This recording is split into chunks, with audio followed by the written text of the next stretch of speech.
Andriy Shevchenko è la leggenda che ha incarnato la perfezione dell'attaccante moderno, veloce, letale sotto porta e dotato di un tiro micidiale. Il bomber di Kiev ha conquistato l'Europa con il suo talento cristallino. Cresciuto nella Dinamo Kiev, ha incantato il mondo al Milan, dove ha vinto una Champions League, uno scudetto e il pallone d'oro nel 2004. Con oltre 300 gol in carriera, Shevchenko ha combinato istinto, tecnica e freddezza, diventando un'icona senza tempo. Imprendibile negli inserimenti, elegante nei movimenti, ha lasciato il segno anche con il Chelsea e nella nazionale ucraina, guidandola fino ai quarti di finale nel Mondiale 2006. Non era solo un numero 7, era il protagonista di un'epopea calcistica, e quella nessuno potrà mai riscriverla. Ma cosa succederebbe se esordisse oggi? Ciao ragazzi, qui Easy Axi, benvenuti nel quinto episodio della serie E se? Oggi scopriremo come andrebbe la carriera di Shevchenko se esordisse oggi, o meglio a luglio 2023, perché il gioco che utilizzeremo per questo video è Football Manager 2024 e ci consente di partire da questa data. Vi spiego in breve come funziona. Qui abbiamo il nostro Sheva, appena 16enne. Le qualità che vedete sono quelle di un ragazzo che ha appena iniziato e, per chi non fosse pratico di questo gioco, vanno da 1,20, che è il massimo raggiungibile. Per quanto riguarda me, io non interverrò in nessuna maniera durante questi anni. Il mio ruolo sarà quello di manager del nostro giocatore. Mi limiterò, infatti, a prendere la scelta migliore per lui nel caso dovessero arrivare delle offerte di mercato. Detto questo, possiamo cominciare. L'avventura di Shevchenko nel mondo del calcio comincia dalle giovanili della Dinamo Kiev. La prima stagione si è conclusa e il nostro giovane Sheva è già cresciuto in diversi valori. Qui possiamo vedere in evidenza quelli che, per ruolo o per maggiore crescita, possiamo considerare più importanti. Nonostante i soli 17 anni, la squadra non solo lo ha promosso, facendolo entrare nella rosa dei grandi, ma gli ha anche dato la possibilità di giocare diverse partite nel finale di stagione. Nelle 10 presenze stagionali con la prima squadra ha messo a segno 2 reti, entrambe in campionato, mostrando fin da subito un ottimo istinto realizzativo. Il suo primo gol in carriera è arrivato contro il Chornomorets, inserendosi tra due difensori per spingere il pallone in rete da 2 passi. Tuttavia la squadra non ha vinto il campionato, che invece è andato allo Shakhtar, ma comunque è centrato alla qualificazione alla prossima Champions League, anzi in realtà ai preliminari. Shevchenko ha vinto anche il campionato primavera e direi che l'inizio non è per niente male. Chissà cosa ci riserverà il futuro.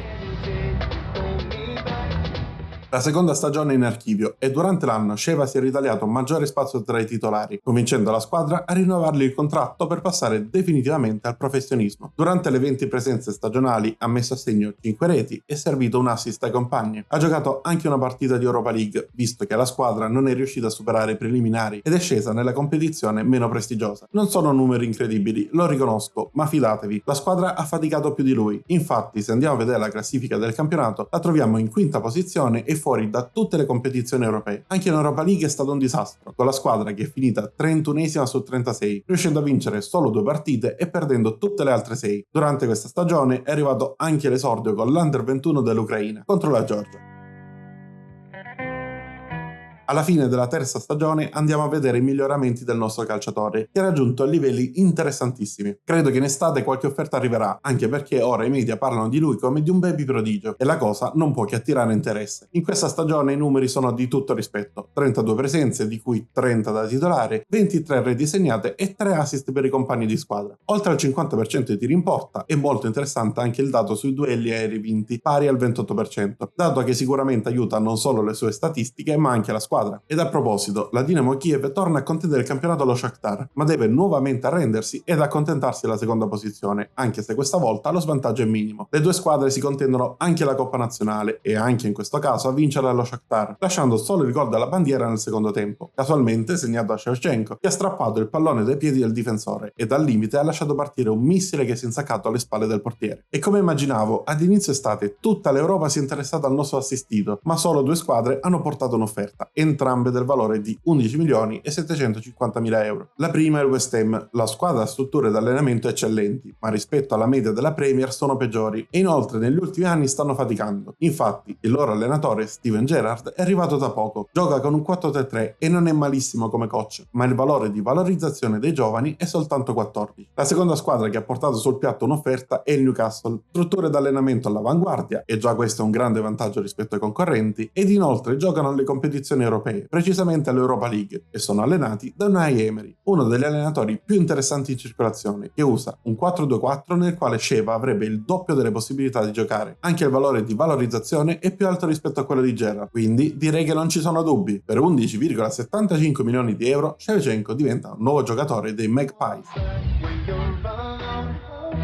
A 20 anni Andriy è ormai un giocatore da top club o quantomeno un titolare fisso al Newcastle ed in effetti così viene considerato. Durante la stagione ha giocato tantissimo, 52 presenze complessive di cui 41 da titolare, nelle quali ha segnato 20 gol e fornito 8 assist. Numeri importanti per un centravanti che testimoniano la sua capacità di partecipare anche alla manovra offensiva della squadra. La media voto stagionale supera il 7 e non ne ha fatto male, considerando che si tratta del suo primo anno in un campionato competitivo, anzi, visto che parliamo della Premier League, potremmo definirlo addirittura ultra competitivo. La squadra però fatica, il Newcastle chiude la stagione con più gol subiti che segnati e solo un 10° posto in classifica. A pesare è stato soprattutto il finale di stagione, costellato di sconfitte, appena una vittoria negli ultimi 3 mesi di campionato. Anche in Europa League le cose non sono andate per il verso giusto. Dopo un buon cammino, i Magpies si sono fermati in semifinale, travolti in casa per 4-1 dalla Fiorentina, che ha così ribaltato il 2-0 subito all'andata. Proprio in questa competizione è arrivato il gol più bello di Sheva, un inserimento centrale perfetto, chiuso con un piattone chirurgico a ingannare il portiere. E dimenticavo di dirvi, in estate è arrivata anche la sua prima rete con la nazionale maggiore, segnata contro il Lussemburgo. Giugno 2028, diamo un'ultima occhiata, con grafica annessa, ai miglioramenti di Shevchenko. Tecnicamente è un ottimo giocatore, ma è dal punto di vista mentale che sta stupendo tutti. A soli 21 anni ha già una tenuta mentale da veterano. Se riuscirà a sviluppare ancora un po' il fisico, potrebbe diventare un fenomeno assoluto. Intanto chiude la stagione con 46 presenze, 18 reti e 4 assist. Crescono anche la percentuale di tiri in porta e quella dei duelli aerei vinti. Tuttavia, la media voto resta piuttosto bassa, poco sopra il 6,80. Il Newcastle torna nelle zone alte della classifica e conquista il quinto posto in Premier, centrando la qualificazione in Europa League, ma fallisce in tutte le coppe nazionali. In estate Sheva partecipa al suo primo europeo con l'Ucraina, andando a segno nel secondo turno contro la Slovacchia. Purtroppo il gol non basta, la partita termina in pareggio e poi arriva la sconfitta a rigori. Speriamo che qualche trofeo arrivi presto, perché cominciano ad accumularsi troppi rimpianti. Un altro anno è passato e ormai il nostro assistito è considerato la stella della squadra. La stagione appena conclusa ricorda molto la precedente, 42 presenze stagionali, 18 gol e 2 assist. Le percentuali restano interessanti, ma anche stavolta la media voto non convince, probabilmente a causa di un coinvolgimento limitato nella manovra collettiva. Il Newcastle peggiora in classifica, ma riesce comunque a strappare un posto in Conference League, grazie allo scontro diretto vinto per 4-1 contro l'Arsenal. In quella partita Shevchenko ha segnato l'ultimo gol con un tocco davvero rapinatore d'aria. In Europa League i Magpies arrivano fino in finale, ma lì trovano Napoli semplicemente perfetto. Gli azzurri dominano in ogni zona del campo e si portano a casa il trofeo. Una delusione cocente, ma si spera che la prossima stagione sia quella giusta per invertire la rotta. E poi, colpo di scena. A luglio arrivano 2 offerte clamorose da 101 milioni di euro. La prima è del Borussia Dortmund, club che da anni lotta per la qualificazione in Champions League. In panchina c'è Niko Kovac, allenatore solido e motivatore, che adotta un 4-2-3-1 ben strutturato. Tuttavia, il fatto che in tutti questi anni non sia arrivato nemmeno un trofeo, neanche una Coppa Nazionale, lascia qualche dubbio. L'altra offerta arriva dal Chelsea, che sembra finalmente uscito dal periodo buio del post-Abramovich. Alla guida c'è Enzo Maresca, allievo di Guardiola e tattico di grande intelligenza, che dopo l'esperienza all'Leicester è tornato a Londra e ha individuato in Sheva il giocatore perfetto per il suo sistema. Una visione che condividiamo. Perciò, per 101 milioni di euro più bonus, Andriy Shevchenko diventa ufficialmente un nuovo calciatore del Chelsea. La prima stagione in maglia blu è archiviata e Shevchenko si è subito imposto nelle gerarchie del club. Ben 56 presenze, quasi tutte da titolare, condite da 24 reti, 3 delle quali in Champions League e 3 assist. Il Chelsea chiude al terzo posto in Premier, non troppo distante dalla vetta. Arriva anche un trofeo, la Supercoppa inglese, vinta grazie alla doppietta in Morataglia. Anche se Shevchenko non brilla particolarmente in finale, può finalmente vantare un titolo nella sua bacheca. Peccato invece per l'FA Cup. La finale contro il Blackburn, avversario decisamente alla portata, si conclude in tragedia. Sheva riesce a mandare la gara ai rigori dopo un gol nei secondi finali del secondo tempo supplementare, ma poi i suoi compagni sbagliano 2 rigori su 4 e il trofeo sfuma. In Champions invece il cammino si ferma ai quarti di finale, eliminati da Real Madrid con un complessivo 3-1, un risultato che tutto sommato ci può stare. Il primo gol in Champions League comunque è stato di quelli da ricordare, un diagonale perfetto contro il Siviglia, sul quale Fernandez non ha potuto fare nulla. Finalmente un trofeo, adesso dobbiamo solo aggiungerne altri. Siamo arrivati alla fine di una nuova stagione, quella che state vedendo è la schermata dello scorso anno, perché, mea culpa, ho dimenticato di registrare quella giusta. Ma tranquilli, tutto il resto è aggiornato. E che stagione, probabilmente la più difficile vissuta finora da Shevchenko. Solo 29 presenze complessive con appena 9 gol all'attivo e 2 assist. Ma il vero problema sono stati gli infortuni, ben 5 in totale, 2 dei quali molto gravi, che l'hanno tenuto ai box per un mese e mezzo ciascuno, colpendo proprio nei momenti chiave dell'annata. Il Chelsea ne ha risentito pesantemente, chiudendo al 7° posto in Premier. Premier e garantendosi solo un posto in Europa League. In Champions invece la corsa si è fermata ancora una volta ai quarti e ancora una volta contro il Real Madrid, stavolta con un totale di 6-5. Tra i pochi momenti da ricordare c'è un gol spettacolare segnato contro la Lazio, un bolide all'incrocio dal centro dell'area. Mettiamoci alle spalle questa stagione storta e speriamo in tempi migliori. Sheva ora ha 25 anni e ha raggiunto il suo picco massimo in termini di attributi, eppure a livello realizzativo manca ancora qualcosa. Le 41 presenze stagionali hanno portato in dote solo 15 reti e 2 assist, con una media voto ancora troppo bassa per un calciatore che dovrebbe spostare gli equilibri. Il Chelsea, dal canto suo, perde il titolo per un solo punto, finendo alle spalle del Manchester City. Raggiunge anche la finale di Europa League, ma senza Shevchenko in campo perché è infortunato. La squadra arriva comunque ai rigori contro il Barcellona, ma cede a causa del penalty fallito da Reece James. Due beffe pesanti e forse è il caso di lasciarsi alle spalle anche questa stagione. Ve lo anticipo subito, questa sarà l'ultima annata di Sheva con la maglia del Chelsea. Forse il calcio inglese non fa per lui, perché con i valori che ha è difficile capire come possa rendere così poco. Gioca 44 partite, con una percentuale al tiro del 55%, ma si ferma a 18 reti, divise perfettamente tra Premier e Champions League, e 3 assist. Un bottino che, a conti fatti, risulta ancora deludente. Il Chelsea chiude al quinto posto, abbastanza lontano dalla vetta, ma riesce a qualificarsi alla prossima Champions. In FA Cup perde in finale, con Sheva fuori e la squadra incapace di reagire ad un City straripante. In Europa si supera finalmente i quarti, ma l'occasione di arrivare fino in fondo viene sprecata contro il Valencia, che elimina i Blues con un secco 2-0 nel doppio confronto. Il Valencia non è proprio una big e la chance persa fa male. Si prendono però una bella rivincita contro il Barcellona, asfaltandoli 7-2 nel complesso tra andata e ritorno, con anche un gol di Shevchenko, bravo a sbucare tra 5 difensori per siglare il momentaneo 4-0. Ora però è tempo di cercare nuove opportunità. E attenzione, perché proprio il Barcellona si presenta con un'offerta da 92 milioni di euro per portare Shevchenko al Camp Nou. Vediamo la situazione. La squadra, come da tradizione, lotta per il titolo e può contare ancora sulla Yamal, che resta un elemento fondamentale. In panchina c'è Mikel Arteta, allenatore e motivatore eccellente. Se c'è qualcuno in grado di far fare il salto di qualità definitivo a Shevchenko è proprio lui. L'offerta è accettata e per 92 milioni Andriy Shevchenko diventa un nuovo giocatore del Barcellona. Vedremo se il calcio spagnolo sarà più nelle sue corde. La risposta è semplice, sì, decisamente sì. Basta guardare la descrizione che i media danno di lui, da generica punta a punta top class, nel giro di una sola stagione. Gioca 49 partite in totale, 33 da titolare e 16 dalla panchina, e segna ben 30 reti, servendo anche 8 assist. Ma il dato più impressionante è la media voto, 7.27, la più alta mai registrata in carriera. Questo era lo step che ci aspettavamo, e finalmente è arrivato. Per quanto riguarda il Barça, la Liga sfuma per soli 3 punti, ma almeno uno dei due classico viene vinto grazie a Sheva, che ruba palla, penetra in area e con un rasoterra chirurgico decide la partita nel finale. In bacheca entra anche la Supercoppa di Spagna, vinta per 3-1 contro l'Atletico Madrid, con una doppietta di Shevchenko. Il secondo gol è da manuale, controllo d'esterno per girarsi verso la porta e siluro sotto alla traversa. In Champions invece l'avventura finisce agli ottavi, contro i campioni in carica del Manchester City, ma per quest'anno ci sta a accontentarsi, anche solo per i miglioramenti che abbiamo visto e per il secondo trofeo della carriera di Sheva.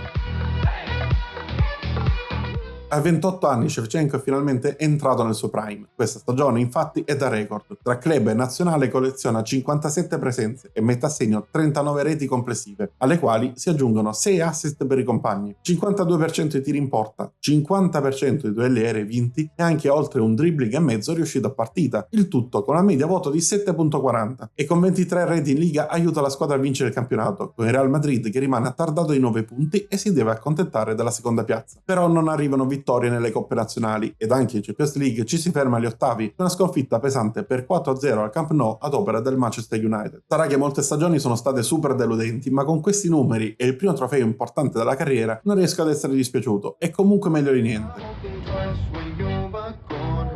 Siamo nel 2036 e l'anno prossimo Sheva avrà 30 anni, ma il suo fisico regge, quindi possiamo aspettarci ancora qualche altra ottima stagione, magari come questa appena conclusa, con 48 presenze tutte quante dal primo minuto, 32 reti segnate e 6 assist serviti ai compagni. In campionato però ci si arrende a uno dei migliori Villarreal di sempre, che conclude in testa con 93 punti, 6 in più del Barcellona secondo classificato. In compenso arriva la vittoria nella finale di Supercoppa spagnola grazie proprio a Sheva, autore di entrambe le reti dei Blaugrana. L'ucraino sblocca sblocca la partita dopo appena 9 minuti, staccandosi dalla marcatura per poi colpire di piatto sul palo lontano. In Champions League si arriva anche più lontano, stavolta raggiungendo i quarti di finale, prima di venire eliminati dal Bayer Leverkusen, recando ovviamente la vittoria in trasferta. Questo importantissimo trofeo manca in bacheca, come tutte le competizioni europee in realtà, viste le 2 medaglie d'argento in Europa League. Abbiamo ancora qualche anno, vediamo di sfruttarlo.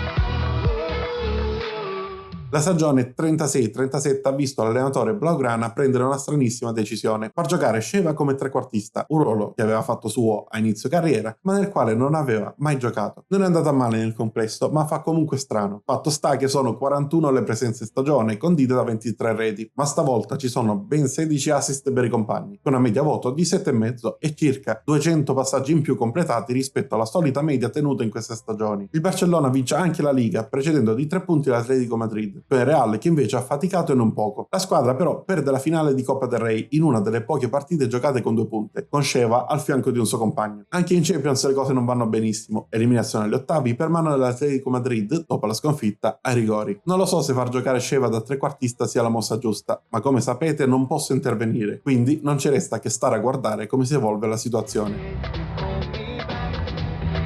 Non si evolve poi tanto perché in questa stagione un grosso infortunio tiene fuori Sheva per quasi metà anno. Infatti sono soltanto 24 le presenze stagionali, con 14 reti e un assist ad un compagno. Buone prestazioni sicuramente, vista anche la media voto superiore al 7, ma ha avuto decisamente poche occasioni. Senza Sheva il Barcellona fatica, finisce quarto in campionato, ma comunque davanti a Real, che l'anno prossimo giocherà all'Europa League, poverini i loro avversari. Vi riassumo la situazione delle coppe con questa schermata: eliminazione al quarto turno in Coppa del Rey, eliminazione in semifinale di Supercoppa Spagnola e agli ottavi in Champions League per mano dell'Inter. Nonostante l'infortunio, il fiuto del gol rimane lo stesso: tagli al centro dell'area e tiro preciso a ingannare il portiere, che vale il 3-1 della squadra contro il Villarreal. Vediamo se nella prossima stagione riusciremo a evitare infortuni e torneremo, soprattutto, a giocare nel ruolo naturale. Effettivamente Shevchenko ha giocato tutta la stagione da punta centrale, e direi meno male, perché nelle 44 presenze stagionali ha collezionato ben 32 gol e servito 6 assist ai compagni, aiutando la squadra con prestazioni sempre di un certo livello. Il Barcellona infatti torna in testa alla Liga e, con 9 punti di vantaggio sull'Atletico Madrid, porta a casa la competizione. Nelle coppe nazionali viene eliminata subito, mentre in Champions League si arrende al Chelsea, che passa in semifinale con un punteggio complessivo di 5-4. Queste competizioni europee sono veramente maledette e ormai siamo agli sgoccioli della carriera. Perché nel 2040 il fisico inizia a non essere più quello di un tempo e i valori stanno velocemente calando. Tuttavia la stagione rimane incredibile, con 46 presenze, 30 reti segnate e 5 assist servite ai compagni, ma la squadra è un po' assente in campionato. Infatti si deve accontentare del terzo posto, alle spalle delle 2 squadre di Madrid, ma soprattutto con 16 punti di ritardo sulla prima posizione. Nella finale di Supercoppa spagnola va in scena il classico, vinto però da Real Madrid con un gol in apertura di secondo tempo. Decisamente meglio la Coppa del Rey. Qui Sheva non gioca bene, ma ci pensa Yamal con una tripletta che abbatte la Real Sociedad. E invece è andata malissimo l'avventura in Champions League, con un'eliminazione pesante fin dal girone, con la squadra che si è classificata 29esima su 36. Insomma, non proprio una stagione esaltante, se consideriamo il fatto che l'unica vittoria è una Coppa Nazionale. Durante l'estate arrivano 2 offerte di pari valore, entrambe dai petrodollari. In realtà la prima viene dall'Arabia e non la prendo nemmeno in considerazione, mentre la seconda arriva dal Manchester City. Sono una squadra incredibile, ovviamente, ma contemporaneamente anche detentori della Champions League. Probabilmente Sheva verrebbe utilizzato come riserva di lusso, ma è un tentativo che secondo me vale la pena fare. Inoltre sono guidati da un ottimo allenatore come Kompany, ex capitano proprio dei Citizens. Secondo me un ultimo tentativo in Premier e in Champions possiamo farlo proprio con la loro maglia. Quindi per 18,75 milioni di euro trasferiamo nuovamente in Inghilterra, stavolta sulla sponda azzurra di Manchester. Ed in effetti, come immaginavo, Sheva è stato utilizzato da riserva. Infatti, durante l'anno ha giocato solo 17 volte, di cui 8 da titolare, mentre le altre tutte dalla panchina. Però ha comunque messo a segno 7 reti e servito 2 assist, mantenendo un'ottima media voto anche in quest'ultima stagione. Incredibilmente il campionato è sfumato, con il Manchester City dietro non solo al Chelsea vincitore, ma anche alla seconda ex squadra di Sheva, il Newcastle. Questa nazione non ci ha mai portato fortuna. In compenso è arrivata la vittoria nella Supercoppa europea, vinta 2-0 battendo il Villarreal. Sheva ha giocato solo uno spezzone, ma basta e avanza per mettere il trofeo nella bacheca personale. In Champions la squadra non ha difeso il titolo, fermandosi quarti dopo aver perso pesantemente in casa contro l'Inter. L'ultimo gol in carriera è arrivato contro il Bournemouth, ancora una volta con un tapin vincente, frutto di un posizionamento in area davvero bomber. Ora però credo che la carriera possa dirsi conclusa. Non abbiamo offerte in Europa e qui veniamo considerati riserve d'emergenza, quindi prima di finire in maniera triste la nostra storia è meglio fermarci qua. Nell'arco di questi tantissimi anni di carriera Sheva ha collezionato 687 presenze, durante le quali ha segnato 359 gol e contemporaneamente ha servito 78 assist ai compagni, col picco di 16 durante la stagione giocata da trequartista in Spagna. La carriera, come abbiamo visto, è stata molto sfortunata e i trofei vinti purtroppo sono solo 8: 3 campionati spagnoli con il Barcellona, una Coppa del Rey, 2 Supercoppe spagnole e una Supercoppa inglese col Chelsea. Mancano trofei a livello europeo con 2 secondi posti in Europa League e una sola vittoria nella Supercoppa europea giocando pochi minuti. Così come mancano riconoscimenti personali. È stato faticoso, forse per la prima volta in questa serie, ma sapete come sono fatto. Anche se il video non è pieno di successi, vale la pena di essere mostrato, perché comunque Shevchenko è stato un bomber di altissimo livello, anche se non alto come l'originale, che romanticamente ricordiamo come uno dei giocatori più forti che siano mai esistiti. Ma per oggi è tutto, spero che il video vi sia piaciuto e se così fosse lasciate like ed iscrivetevi per tanti nuovi contenuti. Noi ci vediamo nei prossimi video settimanali e tra 2 settimane con un nuovo giocatore del passato da far esordire ai giorni nostri, e probabilmente questa volta non sarà nemmeno un attaccante, quindi rimanete sintonizzati. Ciao ragazzi!